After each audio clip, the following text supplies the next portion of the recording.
Hello students, आज हम पढ़ेंगे empirical formula for molecular formula. मतलब मॉलिक्यूलर फार्मूला निकालने के लिए एम्पिरिकल फार्मूला क्या होता है और कैसे निकाला जाता है।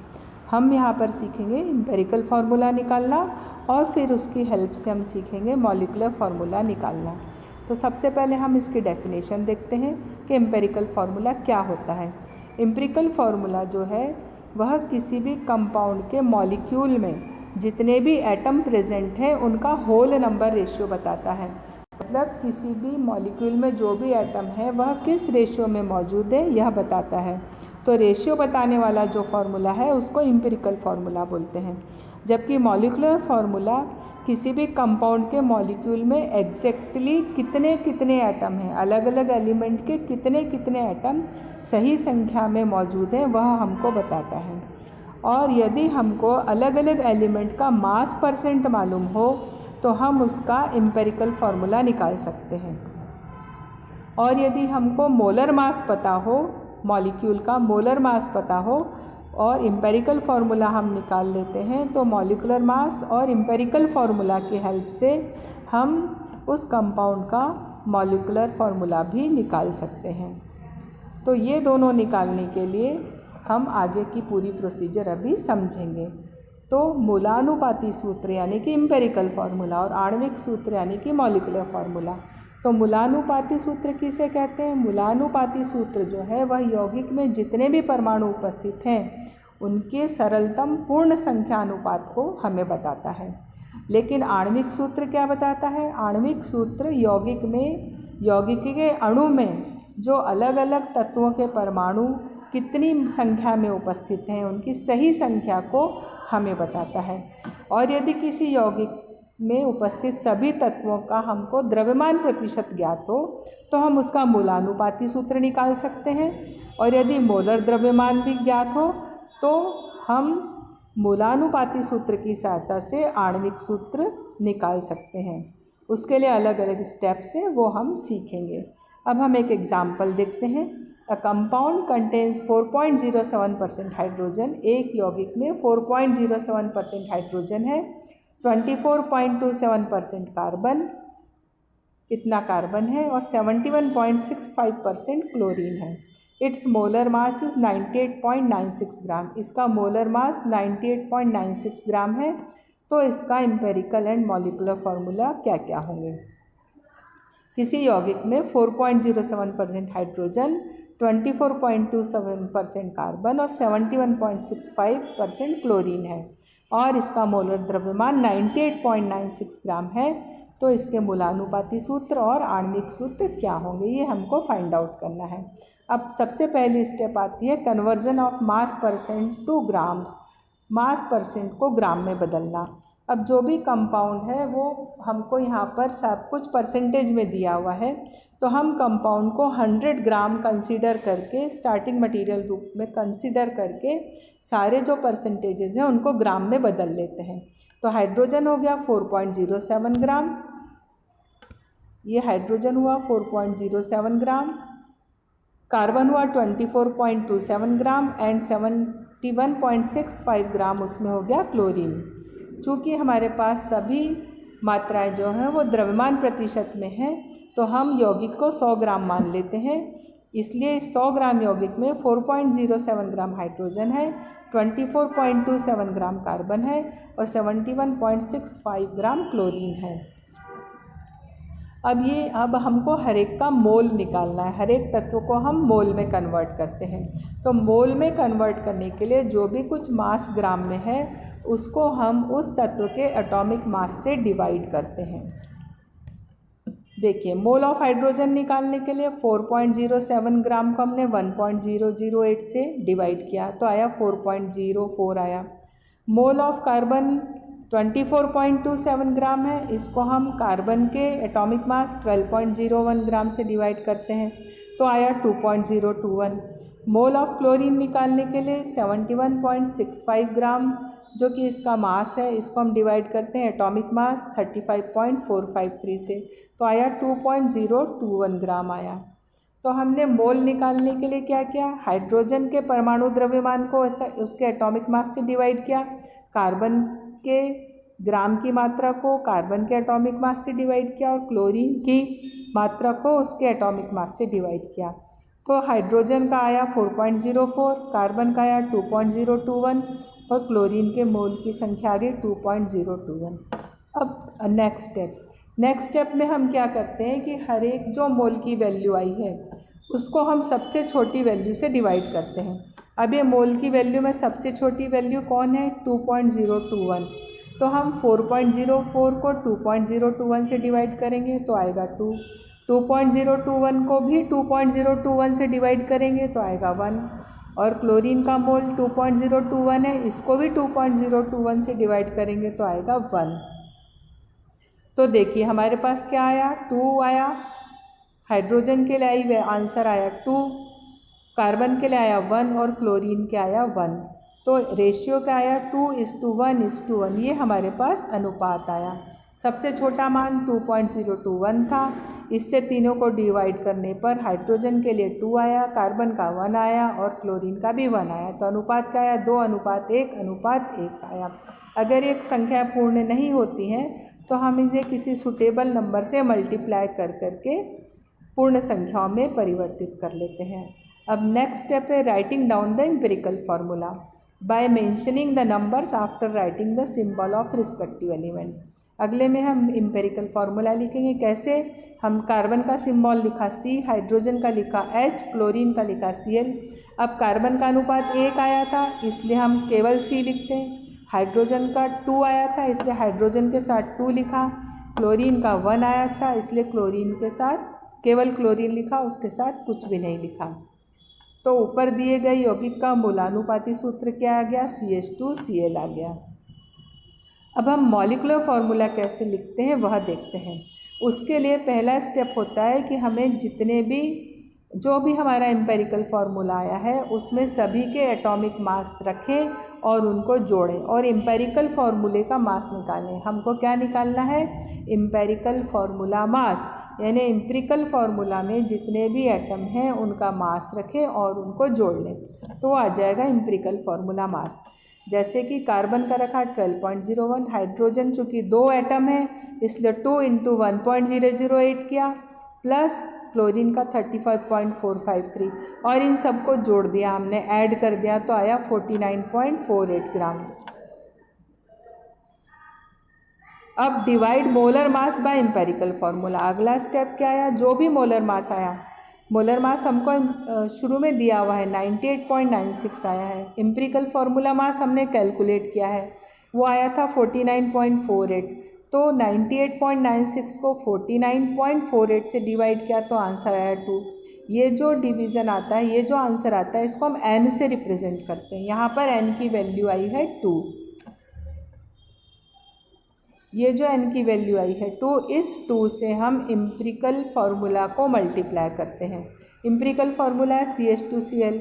इस पूरे फार्मूले को 2 से मल्टीप्लाई करना है, यानी C को 2 से मल्टीप्लाई किया तो C2 हो गया, H2 को 2 से मल्टीप्लाई किया तो H4 हो गया, Cl को 2 से मल्टीप्लाई करा तो Cl2 हो गया। तो इस प्रकार से जो हमारा आणविक सूत्र है वह आया C2H4Cl2।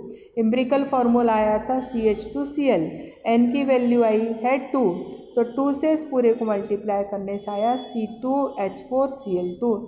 इस प्रकार हमने सीखा कि किस प्रकार एम्पिरिकल फार्मूला निकालते हैं, किस प्रकार मॉलिक्यूलर फार्मूला निकालते हैं। थैंक्स बच्चों, आशा है आपको सबको अच्छी तरह से समझ में आया होगा। अगर नहीं समझ में आया है तो आप मुझे अपनी डिफ़िकल्टी पूछें। स्टूडेंट्स, अब हम पढ़ेंगे stoichiometry and stoichiometric calculation, stoichiometry एवं स्टाइकियोमेट्रिक गणनाएं। तो हम ये जानें कि ये स्टाइकियोमेट्री जो वर्ड है इसका क्या मतलब है। केमिस्ट्री में हमेशा इक्वेशंस आती हैं, तो इक्वेशंस में एक इक्वेशन देखिए एग्जाम्पल के लिए, CH4 reacts with oxygen and gives carbon dioxide and water. यहाँ पर CH4 जो कि गैसियस स्टेट में है, ऑक्सीजन गैसियस स्टेट में है, ये दोनों रिएक्ट कर रहे हैं, ये रिएक्टेंट्स कहलाते हैं, क्रियाकारक कहलाते हैं। और CO2 बना जो गैस स्टेट में है, H2O बना वो भी गैसियस स्टेट में, ये प्रोडक्ट्स कहलाते हैं, यानी कि उत्पाद कहलाते हैं। तो जो भी रिएक्शंस होती हैं उन रिएक्शन में जो भी रिएक्टेंट्स एंड प्रोडक्ट्स हैं उनके मासेस, उनके वॉल्यूम संबंधी जो कैलकुलेशंस होती हैं वो स्टाइकियोमेट्री के अंतर्गत आती हैं। इनसे संबंधित इनके द्रव्यमान और आयतन संबंधी जो भी गणनाएं हम करते हैं वह स्टोइकियोमेट्री में आती हैं। तो हम अब किसी बैलेंस केमिकल रिएक्शन से हमको क्या क्या इन्फॉर्मेशन मिलती है हम वो देखेंगे। ये एक संतुलित रिएक्शन है। संतुलित क्यों है? क्योंकि हर एक एलिमेंट के जितने एटम इस तरफ हैं, इस एरो के लेफ्ट हैंड साइड पे हैं, जितने रिएक्टेंट्स में हैं उतने ही प्रोडक्ट्स में हैं। जैसे अगर हम देखें कार्बन 1 है तो इधर भी कार्बन 1 है, हाइड्रोजन इधर 4 है, यहाँ पर हम देखें ये H2O में 2 हाइड्रोजन है, 2 × 4 तो 4 हाइड्रोजन हो गए। अब हम ऑक्सीजन देखते हैं 2 × 2 यानी 4 ऑक्सीजन एटम है। 2 ऑक्सीजन कार्बन के संग में 2 ये हो गए और 2 H2O यानी 2 ऑक्सीजन ये हो गए तो 4 ऑक्सीजन हो गए। तो ये रिएक्शन कैसी है? बैलेंस्ड रिएक्शन है। जब भी हमको कोई गणना करनी हो तो रिएक्शन हमारे पास कैसी होना चाहिए? बैलेंस्ड होनी चाहिए, संतुलित होना चाहिए। अगर रिएक्टेंट या प्रोडक्ट सॉलिड या लिक्विड स्टेट में होते हैं, अगर सॉलिड होते हैं तो हम स्मॉल s लिखते हैं, लिक्विड होते हैं तो हम स्मॉल l यूज करते हैं। अब ये जो रिएक्शन है जिसमें methane is reacting with oxygen and it is giving carbon dioxide and H2O, methane का यहाँ पर ऑक्सीडेशन हो रहा है। तो ये रिएक्शन देख के हमको क्या क्या बातें समझ में आती हैं। यहाँ पे हम देख रहे हैं मीथेन का एक ही मॉलिक्यूल है, यानी एक molecule, 1 molecule of methane, methane का एक अणु, 1 molecule of methane reacts with 2 O2, मतलब एक O2 और एक और O2, ऑक्सीजन के 2 मॉलिक्यूल के साथ रिएक्ट कर रहा है। और क्या ये दोनों यानी 2 ये और एक ये 3 अणु मिलकर क्या बना रहे हैं? ये बना रहे हैं एक मॉलिक्यूल CO2 का अणु, एक कार्बन डाइऑक्साइड का अणु और 2 मॉलिक्यूल बना रहे हैं वाटर। ठीक है, ये बात हमको रिएक्शन देख के समझ में आई। अब दूसरी और चीज़ भी समझ में आती है। अगर एक अणु इसका है तो अगर हम ये 1 मोल ले लें, ये 1 मोल ले रहे हैं तो ये 1 के 2 बने तो यहाँ 1 मोल के ये कितने बनेंगे? 2 मोल बनेंगे। यहाँ पर एक अणु है, अगर 1 मोल संख्या इधर ली है तो प्रोडक्ट भी कितना बनेगा? ये 1 मॉलिक्यूल है तो 1 मोल बनेगा। और इसी प्रकार से ये 1 मोल बनेगा। और इसी प्रकार से वाटर कितना बनेगा? 2 मॉलिक्यूल है, 2 अणु है तो कितने हो जाएंगे? 2 मोल हो जाएंगे। अब और एक इंफॉर्मेशन हमको मिलती है, अगर हम इनके मासेस देखें, द्रव्यमान देखें, कार्बन का होता है एटॉमिक मास 12 ग्राम, मोलर मास, हाइड्रोजन का है 1 तो 1 × 4 यानी 12 + 4 हो गया 16, तो 16 gram methane, 16 gram methane combines with oxygen का है 32, तो 32 2 मॉलिक्यूल है तो 32 × 2 तो 64 ग्राम। इसका ऑक्सीजन का मोलर मास यहाँ पे कितना हो गया? 64 ग्राम हो गया। तो 16 gram methane combines with 64 gram of oxygen, यानी 16 ग्राम मीथेन के ऑक्सीडेशन के लिए ऑक्सीजन कितना लगता है? 64 ग्राम लगता है।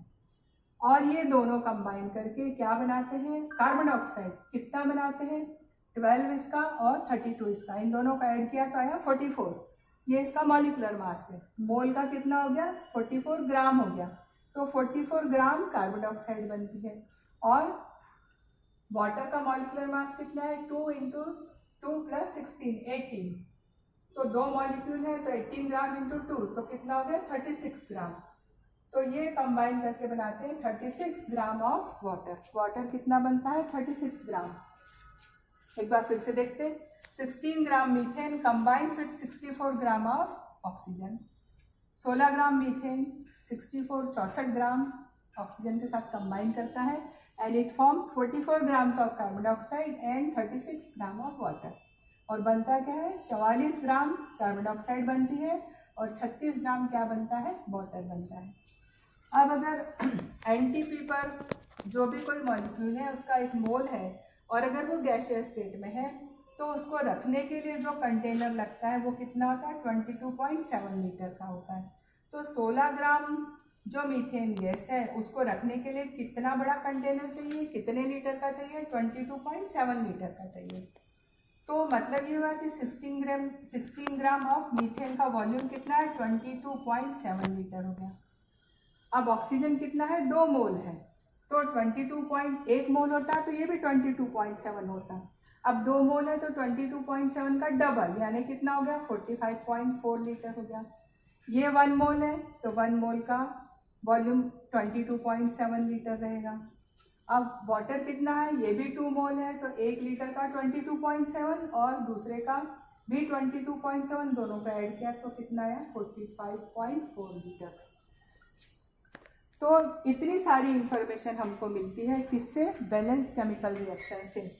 और इस बैलेंस केमिकल रिएक्शन से हम इसमें कुछ भी वैल्यू फाइंड आउट कर सकते हैं। जैसे कि यहाँ हमको समझ में आ रहा है कि 1 मोल मीथेन के ऑक्सीडेशन से 1 मोल कार्बन डाइऑक्साइड बनती है। अब किसी ने पूछा कि अगर हमारे पास 0.5 मोल मीथेन है यानी आधा मोल मीथेन है तो कार्बन डाइऑक्साइड कितनी बनेगी, वो भी आधी हो जाएगी, 0.5 मोल बन जाएगी।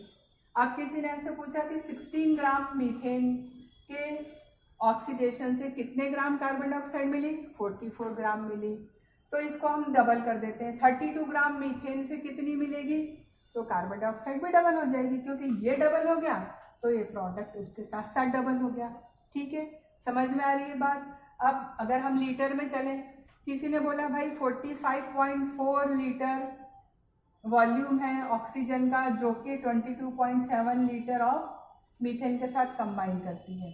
अगर यहाँ पर 22.7 लीटर ऑक्सीजन लेंगे तो ये कितना हो जाएगा, ये इसका हाफ हो जाएगा, डिवाइडेड बाय 2 मतलब 11.35 समथिंग आ जाएगा।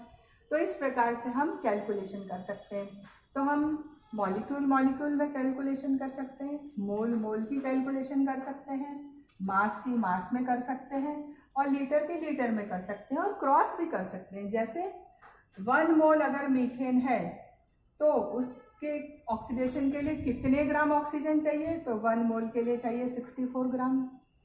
1 मोल मीथेन के ऑक्सीडेशन के लिए ऑक्सीजन रखने के लिए कितना बड़ा कंटेनर लगेगा, 45.4 लीटर का कंटेनर लगेगा। इस प्रकार से हम सारी कैलकुलेशन कर सकते हैं। इधर से भी हम प्रोडक्ट की साइड से भी कैलकुलेशन कर सकते हैं। जैसे अगर ये किसी ने पूछा कि 44 ग्राम कार्बन डाइऑक्साइड प्राप्त करने के लिए कितने ग्राम मीथेन का ऑक्सीडेशन करना पड़ेगा, तो 16 ग्राम मीथेन का ऑक्सीडेशन करना पड़ेगा। इस प्रकार से हम सारी कैलकुलेशन इसके द्वारा कर सकते हैं। लिमिटिंग रिएजेंट यानी कि सीमांत अभिकर्मक क्या होता है। अब यहाँ पर एक इक्वेशन है, N2 reacts with hydrogen and forms ammonia. N2 जो है हाइड्रोजन के साथ क्रिया कर रहा है, इसको हीट किया जाता है। आयरन इसमें कैटलिस्ट है, MO इसमें प्रमोटर है और ये एरो बता रहा है कि रिएक्शन रिवर्सिबल है। आपने 10th क्लास में ये रिएक्शंस पढ़ी है, रिवर्सिबल इरिवर्सिबल, तो रिएक्शन रिवर्सिबल है। तो nitrogen reacts with hydrogen and forms NH3। अब अगर हम इसको मोल के हिसाब से लिखें तो ये N2 एक ही है, इसलिए इसका अगर 1 मोल है तो ये कितना है 3 मोल हाइड्रोजन लग रहा है इसमें, और ये मिलकर 2 मोल ऑफ अमोनिया बना रहे हैं। कितना अमोनिया बनाते हैं, 2 मोल। ठीक है, अब मान लीजिए हम कोई नाइट्रोजन लेते हैं, 1 मोल ले लेते हैं, 1 मोल, और हमारे पास हाइड्रोजन केवल 2 मोल है। अगर 1 मोल नाइट्रोजन है तो उसे कंबाइन करने के लिए हाइड्रोजन चाहिए 3 मोल, लेकिन हमारे पास कितना है, हमारे पास केवल 2 मोल है। हाइड्रोजन हमारे पास है 2 मोल, तो 1 मोल हाइड्रोजन के लिए चाहिए 3 मोल और है कितना 2 मोल। तो जब ये 1 मोल के लिए 2 मोल की आवश्यकता है लेकिन ये 3 मोल की ज़रूरत है, लेकिन ये 2 मोल है, तो जैसे ही 2 मोल पूरा ख़त्म होगा उसके बाद रिएक्शन स्टॉप हो जाएगी, क्योंकि बाकी जो रिमेनिंग नाइट्रोजन के मॉलिक्यूल हैं उनको रिएक्ट करने के लिए हाइड्रोजन बचेगा ही नहीं। तो हाइड्रोजन के कारण रिएक्शन क्या हो गई, स्टॉप हो गई। तो ये रिएक्शन को रोक देगा, क्योंकि जब तक पर्याप्त मात्रा में हाइड्रोजन नहीं होगा 1 मोल के लिए 3 मोल चाहिए और यहाँ पर 2 मोल है, तो रिएक्शन अपने आप रुक जाएगी। तो ऐसा रिएजेंट जो कि रिक्वायरमेंट से कम मात्रा में उपस्थित हो उसको बोलते हैं लिमिटिंग रिएजेंट यानी कि सीमांत अभिकर्मक।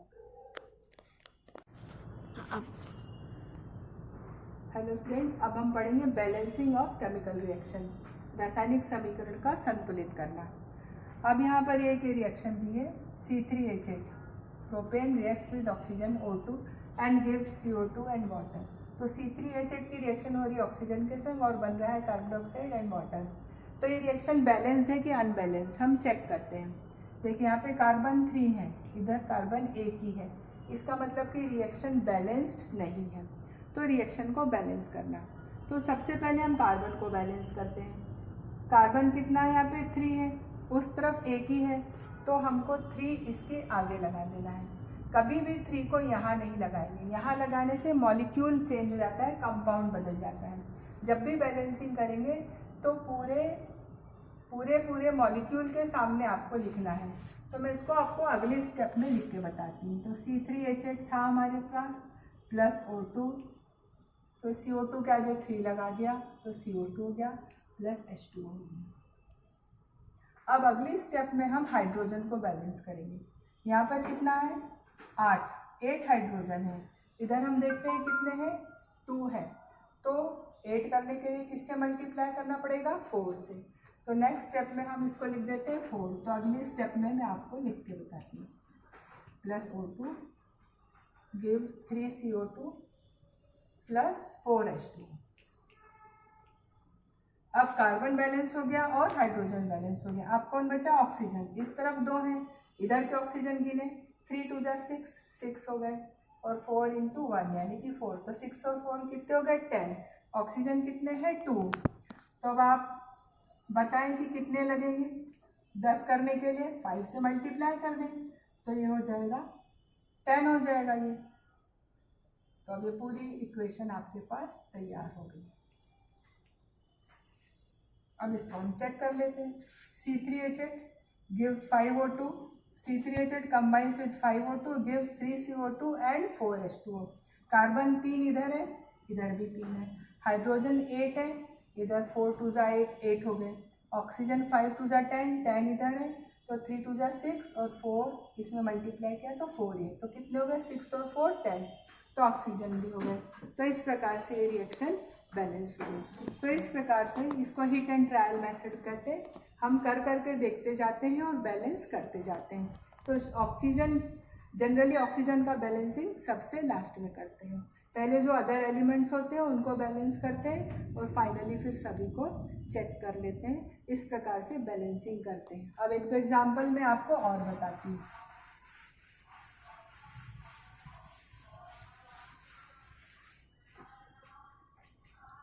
जैसे एक equation N2 + H2 gives you NH3,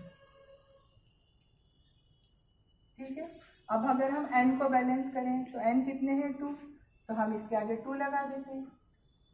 अब हमको हाइड्रोजन इधर 2 है, इधर कितने हो गए 3 2 जा 6, तो यहाँ पे 3 लगा दें, ये बैलेंस हो गया बैलेंस। 2 नाइट्रोजन हो गए, ये 2 हो गए, हाइड्रोजन हो गए, हाइड्रोजन भी हो गए।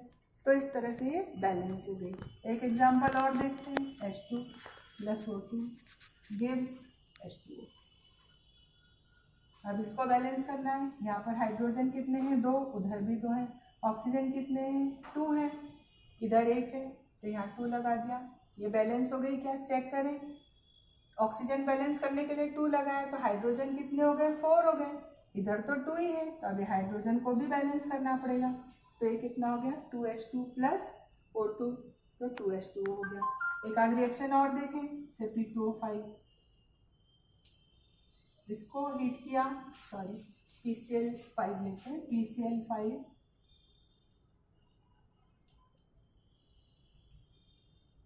PCl3 + Cl3। इस रिएक्शन को देखें, PCl5 को हीट करते हैं तो PCl3 और Cl2 में डिकम्पोज हो जाता है। इधर P है 1 है, इधर भी है, इधर Cl5 है, इधर भी 3O2 5 है। तो ये रिएक्शन को बैलेंस करने की ज़रूरत है क्या, नहीं है, रिएक्शन अपने आप में पूरी तरह से बैलेंस्ड है। तो इस प्रकार से रिएक्शंस का बैलेंसिंग किया जाता है। आप भी इसको घर पे और बुक में से देख के और रिएक्शंस लेके बैलेंस करने की प्रैक्टिस कर सकते हैं। Thank you.